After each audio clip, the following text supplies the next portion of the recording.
Is Israel really that bad? Why is everyone attacking Israel so hard? After all, isn't it the only true democracy in the Middle East? I mean, citizens have freedom of speech.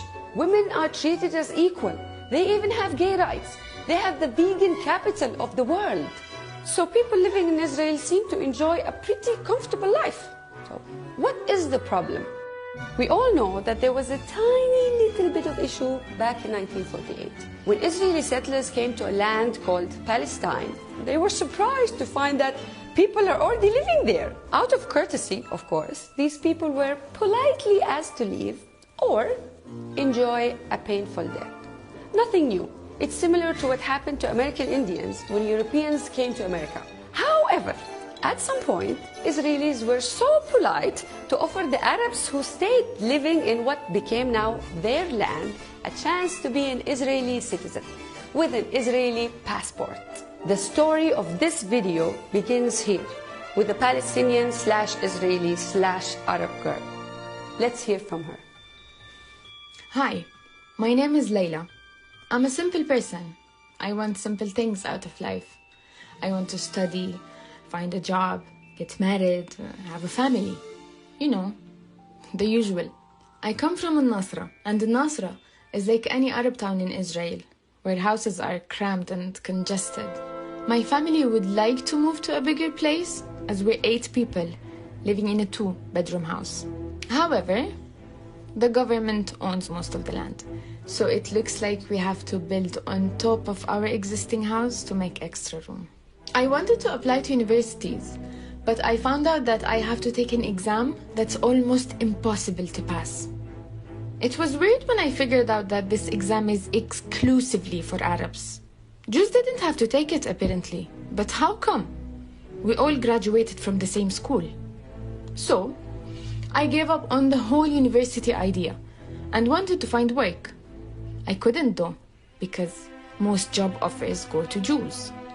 I then tried to find work in other cities, but I also couldn't.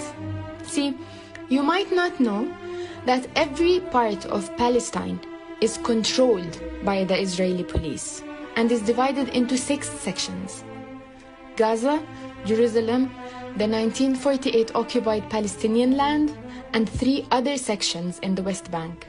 It's almost impossible for an Arab like me to travel from one section to another for work or any other purposes. However, Jews don't face many issues moving between sections, which is again weird because I'm a citizen too, right? Today, if you were a Jew from any part of the world, you can claim your Israeli citizenship immediately. Move to Palestine and be given a house and a job, while millions of Palestinian refugees around the world are denied a passport and aren't allowed to visit. If you were so lucky to be able to travel as an Arab though, make sure you're ready for the fun experience. The West Bank alone has over 700 military checkpoints, where they have prepared special lines labeled Arabs for us. You better get your snacks, because you will be standing there for hours, packed in between hundreds of people waiting in that same line, hoping to make it to the other side. In winter, they aim cold fans on the queues, and in summer, they blow hot air. They also have the right to strip you, delay you, or deny your entry without any explanation. I'm a bit lucky though. At least I can travel outside the country. Arabs in the West Bank are not allowed to use Israeli airports. But that's okay. They just have to cross a bridge to Jordan and travel from there, where most countries don't allow them in. It seems that these are not well-known issues to the world.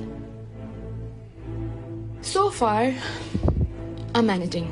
But sometimes I get really scared.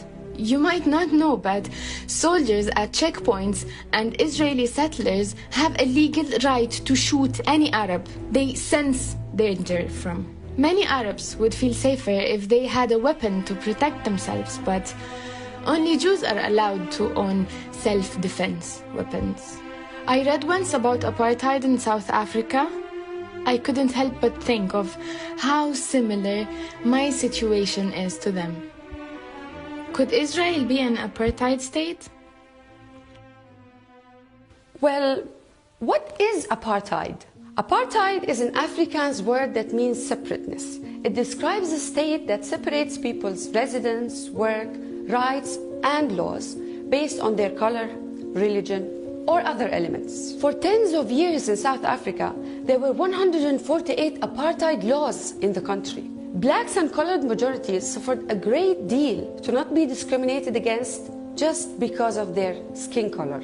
So what can you do today to free Palestinians from discrimination based on their race? Putting international sanctions on Israel is only the first step into taking real action against the Israeli occupation that has been going on for 73 years.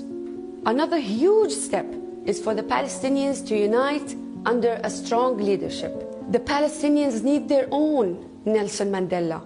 As for you, you can speak up about the truth on social media. You can put pressure on your government to take action. You can boycott Israeli brands. You can be the voice of the oppressed. Salam.